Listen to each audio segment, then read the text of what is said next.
A rematch from 2020. Light heavyweights will take the octagon on the prelims. Interestingly, Anton Turkalj, since defeating the undefeated prospect, has gone 2-3 with 3 straight losses. And he will come in as the underdog to the opponent he defeated way back when. And on the other hand, Ibo Aslan has finished 4 straight opponents and was signed to the UFC. Today we'll review the fighter's latest matchups and some of the lead up to the fight to save you from a bad bet and try and leave you with the best bet. Today's episode is Anton Turkalj versus Ibo Aslan. Let's get straight into this breakdown without further ado. Oh, Till's out! It's over! It's over! It's over! That's what I'm saying, boy! Oh! He got dropped! It's over! It's over! Munoz! Oh my God! We'll start simply from their first contest. 2 young, undefeated fighters match up in the co-main event of Brave 40, both fighters extremely hostile towards one another. The fight started with the normal Ibo Aslan forward pressure. He is an exciting fighter who's always taking the first steps in the first round, and he would land a massive leg kick again. We'd see this leg kick throughout his career. When looking back, it would lead both guys to posturing in the clinch. Anton obviously happy to remain in this position, knowing that Aslan had TKO finishes in all of his fights previous. The limited offense from either fighter were on the clinch exits, neither landing a knockdown or anything super crazy. There was a slip by Anton in this round, but nothing really connecting with the chin on second look. But Ibo's shots felt more significant, clearly in my opinion. On one, Ibo would follow up from an elbow in combination for a takedown that would land himself in top control. He'd remain in full guard and honestly landed some pretty nasty elbows from this position, but the end of the round would be the story here. Anton would get back to his feet, and Anton, not fresh, but looked so much better cardio-wise, and Ibo looked exhausted. We saw Anton push forward, try to land some strikes, and the round would end.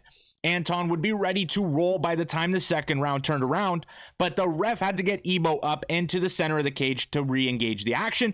Ibo would land a big leg kick once again, and it would lead Ibo into top control once again, this time much more labored, kind of holding Anton down. Ibo would manage to keep his top control for nearly a minute and a half before Anton would get back to his feet, and Ibo's body language would indicate his gas tank was on empty. Within the next seconds, Anton would punch his way into the clinch, land a takedown, get mount, and finish the fight with a rear naked choke, a submission in the second round. Has Aslan improved since the first time they fought? First off, 3 opponents prior to the Contender Series after the Anton fight have had a combined record of 29 wins and 37 losses. A little tough to think about.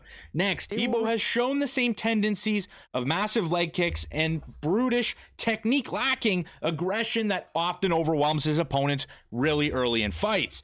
On the other side of the cage, Anton Turkalj has been finished in 2 of his last 3 fights, including a brutal knockout to Tyson Pedro, which may have an impact on him. Anton Turkalj versus Vitor Petrino. Turkalj took on another very similar contest with the UFC when he took on Vitor Petrino. Major difference, in my opinion, is that Petrino showcased, prior to the fight in my review, more instances of one-punch knockout power. And in the first round, Turkalj showed again, he gets hit like crazy. Like a scary amount for a fighter at light heavyweight. Petrino was teeing off, landed a massive knockdown with his wild hooks, and throughout, just landing clear and away the better damage, even though Turkalj landed the crazy up kick since maybe James Vick got knocked out. But nonetheless, second round, Petrino shows his cardio is very, very impressive. Something, again, we haven't seen much from Aslan. However, the time ticking, Turkalj's greatest weapon in his cardio, started to showcase itself. And on one of Petrino's successful takedown attempts, Anton reversed and almost locked in a rear naked choke. There was an opportunity to finish. And on the feet later in the round, Turkalj landed his own combinations moving forward because Petrino's power was definitely fading from the super knockout ability in the first round, and the reckless entries of Anton were starting to work. Then boom, third round, Turkalj took over early again, extreme recklessness into the clinch, and he got Petrino's back. And then, man, both light heavyweights showing such great talent, exchanging mount in extremely dangerous positions.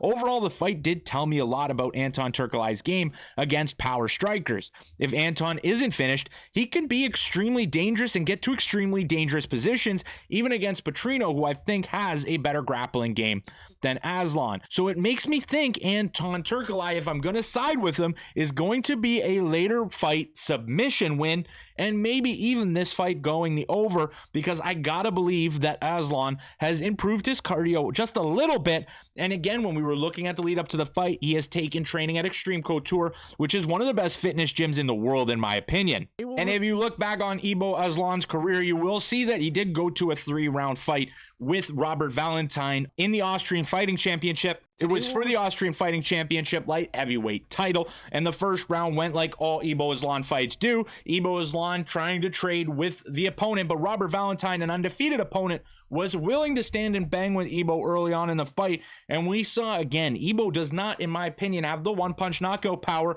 against the tougher fighters in the division. So this first round was really back and forth on the feet until Robert Valentine landed a takedown. He landed a takedown, transition to mount, transition through positions. Ibo did end up reversing the position at the end of the round and landing his own ground and pound. This was a very, very close round, but I would have given the first to Robert Valentine. Second round comes on, and both guys, in my opinion, are honestly extremely exhausted. And you could tell Ibo Aslan, even though he went 3 rounds in this fight, it was kind of a tired opponent versus a tired opponent. And his opponent, Robert Valentine, has nowhere near the gas tank, in my opinion, Anton Turkalj is going to come into the octagon with.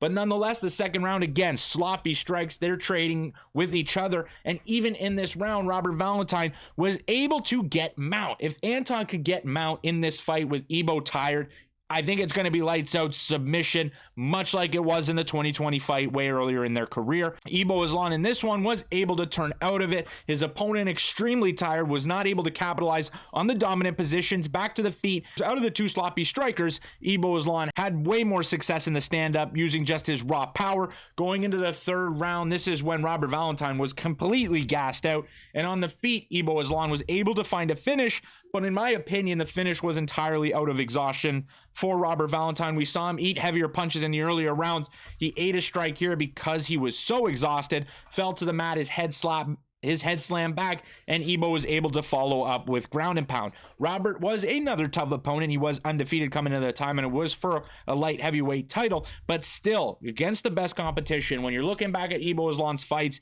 every single one seemed to have the same tendency of him gassing out. So his only hope, in my opinion, is Extreme Couture, which is a gym known for producing talents that can go 3 rounds, that can go 5 rounds. Sean Strickland comes to mind immediately, and they've shown video of Ibo Aslan sparring with Sean Strickland. So you can assume that he's been putting in good minutes, been developing that cardio, hopefully. But still, with everything I've seen in the tape, it comes down to my pick. If you were on Twitter, you saw it. I took Anton Turkalj, round 2 submission, round 3 submission. He got plus 800 on round 2, plus 1600 on round 3. And then I was going to lean the over 1.5 rounds just in case.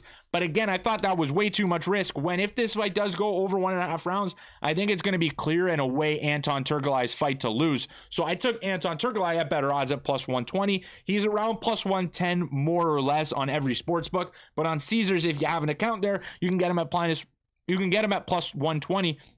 Which is something that you do want to look forward to. And I could understand why the under is favored, because if Ibo is going to have success in this fight, it's going to come in that first round. Anton's been TKO'd in his career. Tyson Pedro, brutal knockout, and who knows how that lingering could affect him. And then Anton, with his submission win, Ibo was exhausted. That came in the first half of round number 2 too, but that was just a little too risky for me at minus 105 and minus 125. The value is not there. When you look at the spread, it would have to be plus money one way, and I think it's honestly a pretty 50-50 event if this is going to go over 1.5 rounds or under 1.5 rounds. But you have my plays. Anton Turkalj submission round 2, round 3, and Anton Turkalj at underdog money. Let me know what you think in the comment section below. Subscribe to Combat Sports Central, and I will see you in the next one.